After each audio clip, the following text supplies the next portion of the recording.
अजून लाडकी बहीण यांच्या मनामध्ये अशी ठाण मांडून बसलेली आहे। आता ती लाडकी बहीण आमची आहे, त्याच्यामुळे तुम्ही दोडके झाला आणि तिकडे बसला। त्यामध्ये समोरच्या बाकावरून कठोर उपाययोजना करा, लोकांना खुश करण्यासाठी आश्वासन देऊ नका। अध्यक्ष महोदय, आम्ही बघितलं ते गांडूळ असतं ना, गांडूळ ते इकडनं चालतं का तिकडनं चालतं कळतच नाही, ते दोन्ही बाजूनी चालतं असं सगळ्यांना वाटत असतं। तसं काही जण सन्माननीय सदस्य दोन्ही बाजूनी बोलतात। अध्यक्ष महोदय, लाडक्या बहिणींच्या विषयी आम्हाला जी आपुलकी आहे, आदर आहे, याची आम्हाला जशी जाणीव आहे तशी आमच्या लाडक्या बहिणींना पण जाणीव आहे। अध्यक्ष महोदय, काहींनी एका गोष्टीची समज झालं पाहिजे, विशेषतः आमचे पटोले साहेब यांनी, आईनंतर जर सर्वात कोणी त्याग करत असेल तर ती बहीण असते। हे तर खरं, बापाचं पण प्रेम जास्तीत जास्त मुलीवर असतं पोरापेक्षा, आणि त्यामुळं भावावर तिची खूप माया असते। भाऊ कठीण परिस्थितीत असेल तर तिला त्याच्या काळजी असते, आणि त्यामुळे ती कधी त्याच्या भावाला अडचणीत आणण्याची मागणी करत नाही।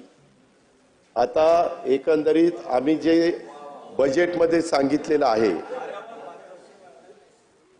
काय झालं, 5 वर्ष वडेट्टीवार साहेब, जाहीरनामा किती पुढच्या 5 वर्षाचा असतो ना, 5 वर्षाच्या करता आम्हाला 5 वर्षाकरता निवडून दिले, आम्ही हे देणार आहे। आम्ही कधीच कोणी नाही म्हणलं नाही, मुख्यमंत्री नाही म्हणले नाही, एकनाथ नाही म्हणले नाही, आदिती नाही म्हणले नाही। तुम्ही तर कोर्टात गेला होता, काहीतरी म्हणले ते बंद करा, काही जण म्हणले चुनावी जुमला आहे। अहो, चुनावी जुमला असताना काल होळीला 3000 रुपये दिले, ही गोष्ट लक्षात ठेवा। आणि मी सभागृहाला एक गोष्ट सांगू इच्छितो की एकंदरीत ही योजना आणत असताना अध्यक्ष महोदय 2 GR आहेत। पहिला GR निघाला होता, नंतर आम्ही ते 60चं 65 केलं आणि दुसरा GR काढला। त्या संदर्भामध्ये हे सरकार गरीब घटकाच्या करता आहे। अध्यक्ष महोदय, जी खुरपणीला जाणारी माझी महिला आहे, जी झाडू पोतना करणारी आहे, जी धुणं भांडी करणारी आहे, जी झोपडपट्टीमध्ये राहणारी आहे, जी दिवसभर काही भाजीपाला विकत घेऊन विकते आणि नंतर तिचं कुटुंब चालतं किंवा चूल पेटते, अशांच्या करता ही योजना आहे। त्या संदर्भामध्ये आमच्या घाई गडबडीत काही भगिनी ज्यांची आर्थिक परिस्थिती चांगली आहे अशा काही लिस्ट मध्ये आल्यात। आम्ही त्यांना विनंती केलेली, मागे पंतप्रधानांनी पण ज्यांची परिस्थिती चांगली आहे त्यांनी उजाला गॅसचा फायदा घेऊ नये अशा पद्धतीने केलं। लाखो लोकांनी गॅस म्हणजे त्याचा फायदा घेतला नाही। अध्यक्ष महोदय, त्या प्रकारे कधी काही ठिकाणी थोडंसं झालेलं आहे, त्यामध्ये दिलेले पैसे कुणालाही परत घ्यायचे नाहीत। आम्ही कुठल्याही महिलेचे पैसे, भगिनीचे पैसे परत घेणार नाही।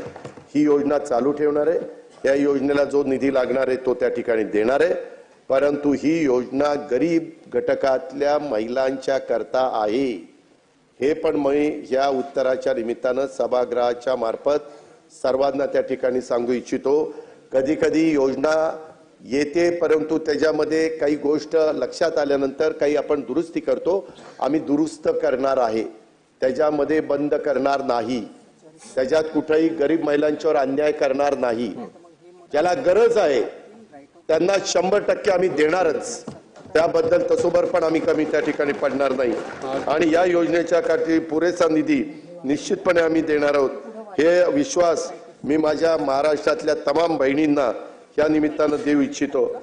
या योजनेचा वेगळा अर्थ जर आपण करायचं म्हटलं तर एक गोष्ट अध्यक्ष महोदय, काही योजना पुढे आल्यानंतर आम्हाला आठवतंय, ही योजना ज्यावेळेस आम्ही दिली त्यावेळेस काही महिलांनी 1500 रुपयाचे ते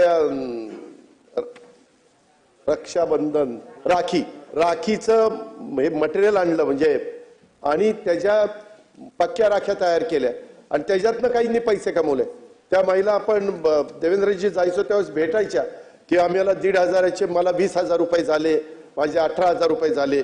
त्या पद्धतीनं अर्थमंत्री म्हणून मी, अरे थांबा ना जरा, ऐका ना, झाला ताई, तेच सांगतोय त्यांना।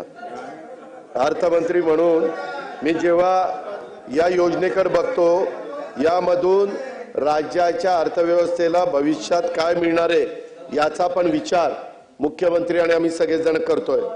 त्याच्यामध्ये 1500 रुपये थेट रोख रक्कम भगिनीला मिळते। महिला सक्षमीकरणाचं एक मोठं पाऊल आहे। परवाच विधान परिषदेमधले आमचे गटनेते प्रवीण दरेकरांनी एक घोषणा केली, लाडकी बहीण योजनेचं अकाउंट उघडणाऱ्या बहिणींना मुंबई बँक 10 ते 25 हजार रुपयाचं कर्ज देणार आहे आणि त्याला 1,500चा हप्ता, आपला जो हप्ता आधी ती त्यांना जाणार आहे तो त्यांनी त्या बँकेत भरायचा आणि त्यांना त्यांच्याप्रमाणे कुणाला 10,000 कुणाला 25,000। आणि राज्यात महिला आर्थिक विकास महामंडळासारखी संस्था आहे जिला सहकारी बँका आणि हे त्याच्यामध्ये आहेत। मी आपल्या सर्वांना एक नम्रतापूर्वक आवाहन करू इच्छितो की ज्या महिला छोटा मोठा व्यवसाय सुरू करायचा आहे त्यांच्यासारखी लाडकी बहीण योजनेत जोडून कर्ज योजना तुम्ही काढा, म्हणजे ही योजना केवळ मदतीची राहणार नाही, त्यामधून महिलांचं सक्षमीकरण करण्याच्या बाबतीत आणखी एक पाऊल त्या ठिकाणी पुढे टाकलं जाईल। आणि माझ्या माहितीप्रमाणे नागपूरला, विदर्भात तशा पद्धतीनं नागपूरलाच केलं गेलेलं आहे, कारण हा थोडका पैसा नाही। अध्यक्ष महोदय, 45,000 कोटी रुपये आज महिलांच्या हातामध्ये जातात 12 महिन्यामध्ये। आज तो पैसा कुठल्या तरी छोट्या मोठ्या दुकानात जातो, काही ना काही महिलांच्या हातामध्ये पैसा राहतो, टिकून राहतो, खर्च होत नाही आणि ते बरोबर बचत करतात, कारण हा थोडका पैसा नाहीये। या माध्यमातून आमचं हेच धोरण आहे की बहीण सक्षम होईल, तिच्या कुटुंबाला हातभार लागेल आणि पैसा राज्याच्या अर्थव्यवस्थेत येऊन अर्थव्यवस्थेला देखील छोटं मोठं त्या ठिकाणी योगदान मिळेल, हे पण मी अध्यक्ष महोदय